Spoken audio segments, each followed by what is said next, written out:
Hey viewers, today's the day. Just rolled Gary here in the shop. Been in the trailer for 2 months, just dirtier than shit.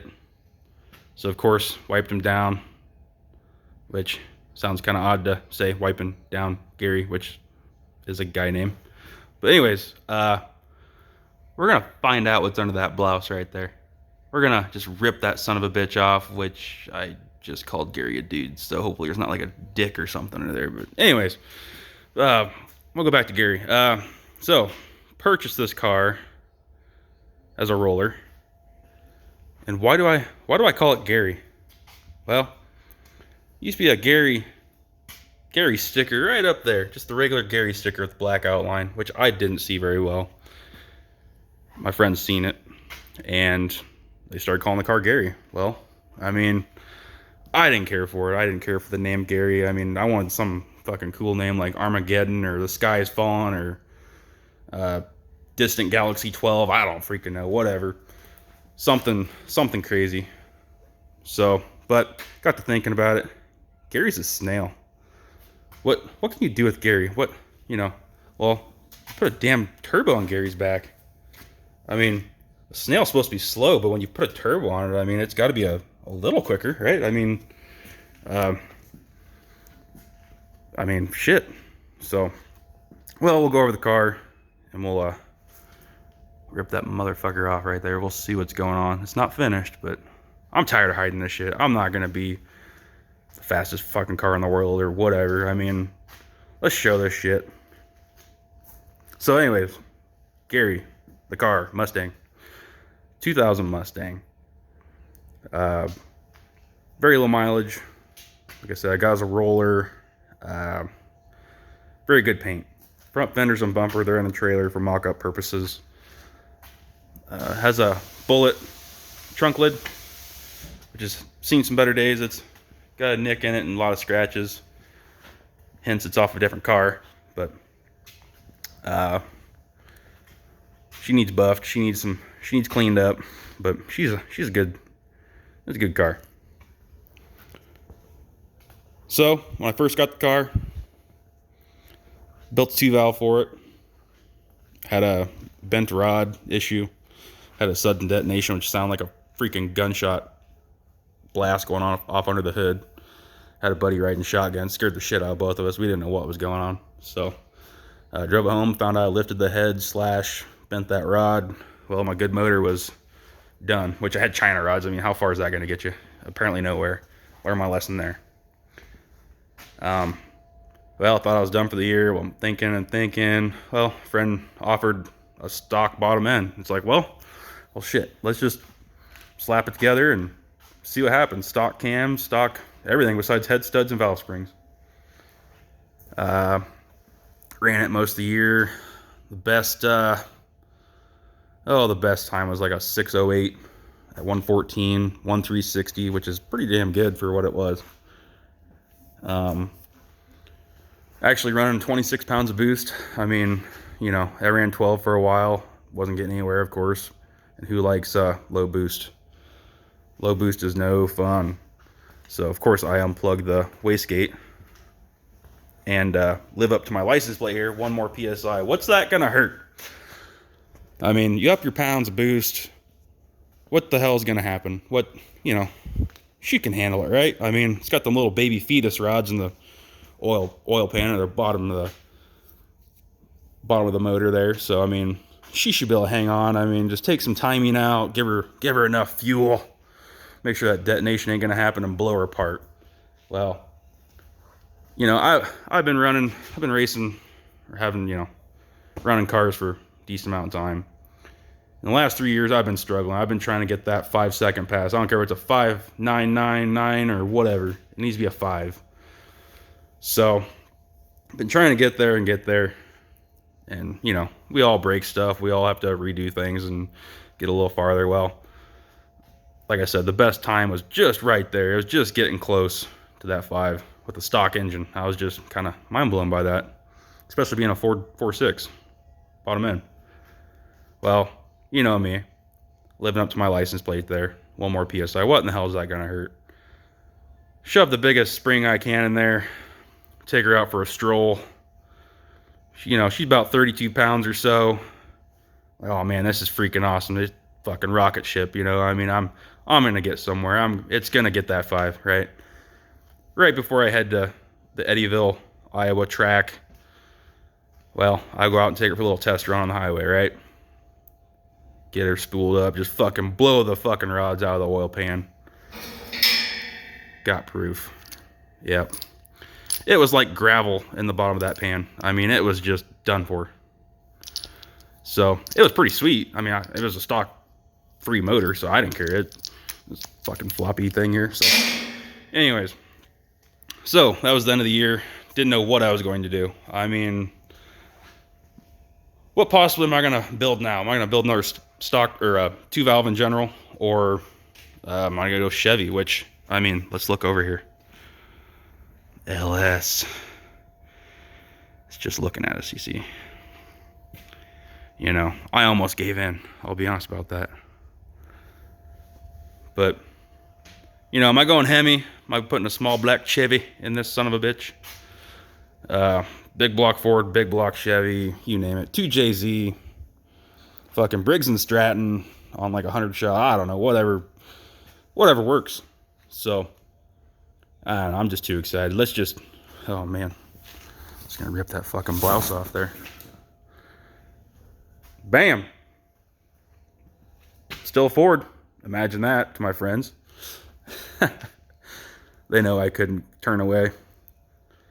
Well, after that 2-valve exploded, I could have stuck that route, which I've seen some very fast 2-valves out there.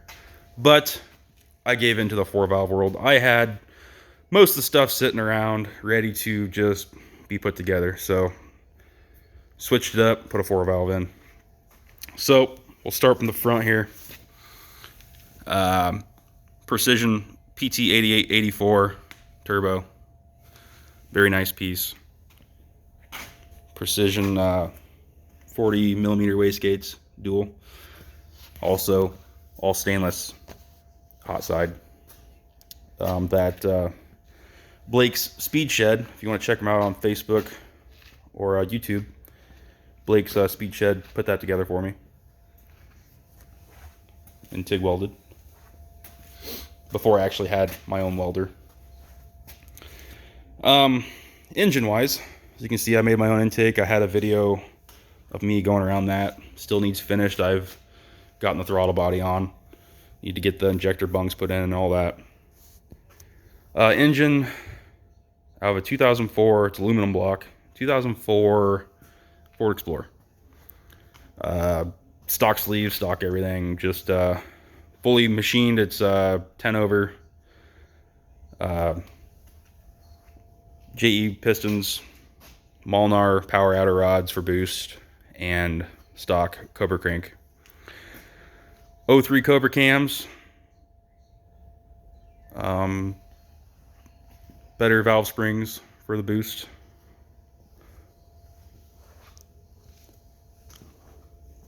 Went to a different setup on the motor mounting of everything. Could not use the stock motor mounts with these massive 1 7/8 headers. They're pretty bulky, but they should flow very well. They were a nitrous setup actually, so I had to cut it down from, it was a 4-inch collector down to I think 3.5, and then 3.5 down to 2.5. So that worked out well, thanks to like I said, Blake's Speed Shed. Well, transmission TH400 with the Ultra Bell on it. FTI stall. Mild built tranny. Definitely gonna need an upgrade at some point to hold the power. Drive line, as in drive shaft. Dynamic drive line out of Des Moines, Iowa. All UPR, front suspension. Has Cobra brakes, front and rear, which are fairly heavy, just on the rotor part of it. The calipers, of course, aluminum. They're light. not sure if I said this, but UPR K member. Race Star wheels in the front, which are, you know, your China poor man's racing wheel, I call it. I mean, they're heavy. They look decent, you know, for what they are. The rear, they're American Muscle wheels. I don't think they make those anymore. Got them a while back. Speaking of the rear end is 100% stock. It needs taken apart, looked at. The end of the year, it was starting to make some noise, which I don't blame it. For the 60 foots, I was cutting with it on 28 spline axles, 355 gears at this point in time. The only thing back there it has to really help it go straight would be an anti-roll bar. Of course, make some videos of getting everything plumbed for exhaust and the intake side. Probably do a lot of pie cuts to go in, you know, make it custom. But she's mine. She ain't perfect. I'm no professional. I mean, I can wrench. I know that, but definitely my artwork overall, and definitely some help with some friends. So, fuel system. Let me think here. 120-pound injectors, which will have a methanol injection kit on it with like an 80-20 mixture.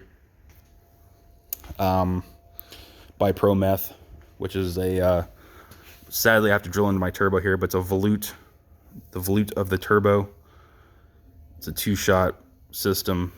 Taps in, sprays the meth in, which it like basically vaporizes and, you know, helps suck out all the heat and whatnot. Which honestly, the best way to do this instead of having methanol injection would be water to air intercooler. There's no beating that, but I do not want to have to, you know, mount all that stuff, and that's just added weight, and I'm trying to think of the quickest, simplest way to do all this without adding a lot more weight. I want the car to be light as possible.